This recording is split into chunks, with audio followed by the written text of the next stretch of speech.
Moving into a new apartment should be exciting, right? A fresh start. For Emma Gray, that's what she thought she was getting. But some new places come with old secrets, and hers was different. It all started with the sounds. Little creaks in the dead of night. She dismissed them at first. Old buildings make noise. Old pipes groan. It's normal.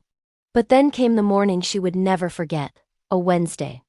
She walked into her living room, coffee in hand, and stopped. There, flush against the wall where a blank space had been just the night before, was a door. It was a simple, unadorned wooden door. No handle, no hinges, no frame. It just was. Emma blinked, thinking her eyes were playing tricks on her. Maybe it was the exhaustion from unpacking boxes day after day. She even chuckled to herself. Okay, Emma, you need more sleep. But when she reached out, her fingers traced the cold, sharp edge where smooth paint met rough wood. It was real. And that's when she heard it. A faint, rhythmic sound from behind the door. Breathing. Her blood ran cold. A shiver traced its way down her spine. Hello? She whispered, her voice barely audible. The breathing stopped.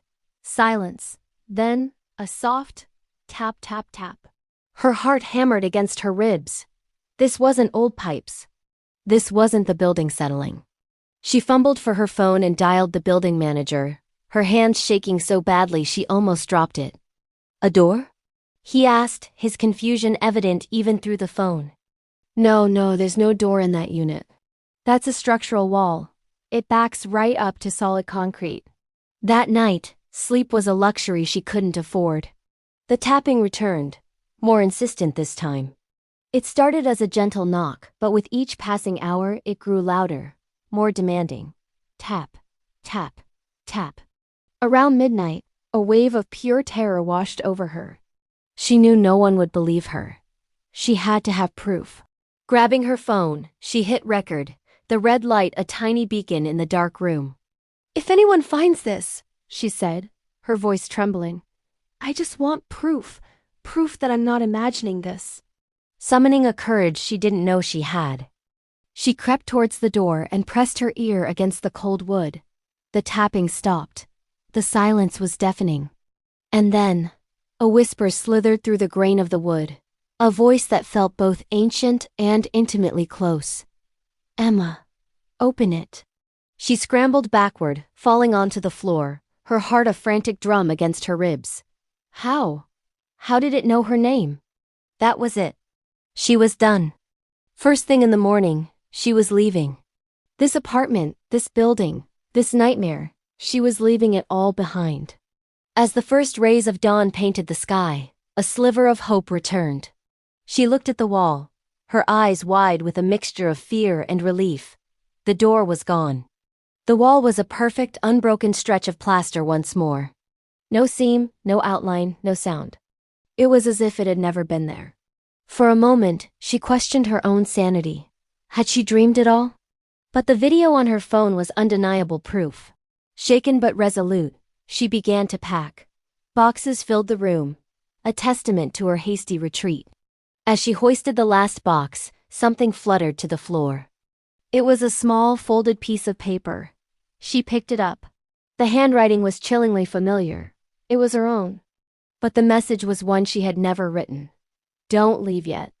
You haven't seen what's behind it. A cold dread washed over her. Her mind raced, trying to make sense of the impossible. She hadn't written this. She knew she hadn't. That was the final straw. She grabbed her keys and purse and bolted for the exit, not even bothering to lock up. She threw open her apartment door, ready to run, and froze.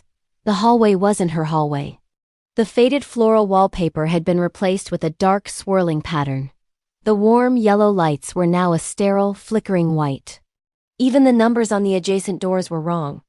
A low, unsettling hum vibrated through the air, seeming to come from the very walls around her. Her heart sank. Slowly, she turned around, and there it was, the wooden door. It wasn't in her apartment anymore. It was in the hallway, standing between her and the stairwell, blocking her only escape. Just then, her phone buzzed in her hand. A notification popped up on the screen. New video saved. 3 a.m. The door opens. Her fingers trembled as she stared at the words. She hadn't recorded anything new. She hadn't even been awake at 3 a.m. With a sense of impending doom, she tapped play. The video was grainy, shot from a strange angle in her bedroom. It showed her, fast asleep in her bed. In the background, in the very spot where the wall should have been, the wooden door stood ajar. And then, it began to swing open, slowly, silently, revealing nothing but an impenetrable darkness beyond. The screen glitched, crackled with static, and then cut to black. When the building manager used his master key to check on apartment 207 later that day, he found it just as Emma had left it. The lights were on. Half-packed boxes littered the floor, and a single cup of cold coffee sat on the counter. But Emma Gray was gone. The only thing left behind was her phone, lying on the floor by that perfectly smooth, solid living room wall. The manager picked it up, intending to call her emergency contact. But his thumb brushed the screen, and the most recent video file opened. There was no image, only a black screen. And from the phone's speaker, a new voice, a soft and chilling whisper, echoed in the silent apartment. Next tenant. Coming soon. Thank you for watching. If you enjoyed this story, don't forget to hit that like button and subscribe for more chilling tales. Let me know in the comments what you would have done if you found a mysterious door in your home. Stay safe, and see you next time.